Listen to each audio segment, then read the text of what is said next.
Well, we hear this question quite often, but the reality is that the medical practice is a business like any other business. And in most cases, it's the main source of income for the medical practitioners and their family. And therefore, you should always have a budget as part of your planning tool to maximize your profits. The key element of having a budget is not actually the numbers that appear. The budget is the planning process that goes before you have a budget. And the planning process means that there's been some thought given and put into making sure that you aligned your expectations from the practice with the actual day-to-day activities.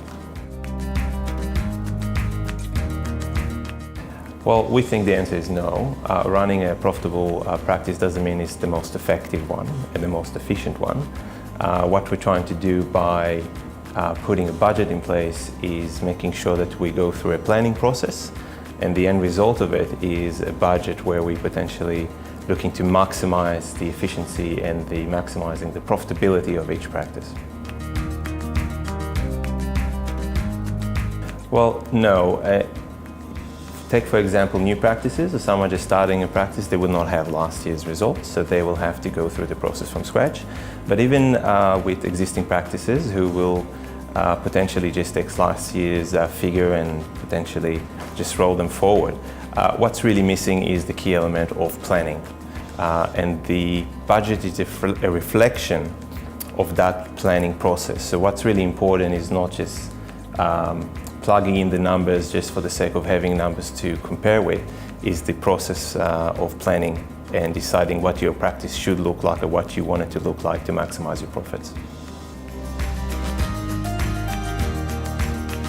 Well, they might be different for each practice, but some examples can be the average number of patients per week, the average waiting time over a period of time to try and minimize queues in the waiting room.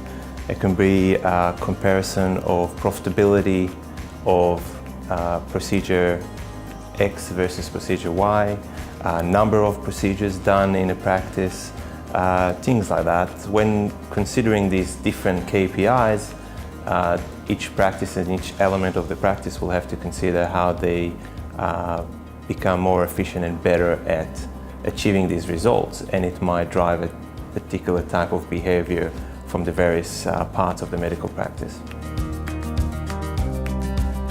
Well, certain types of medical practices may have different needs in terms of their operating costs. For example, certain specialists will rely heavily on specialized equipment, which requires additional funding and planning as to how to fund these capital expenditure.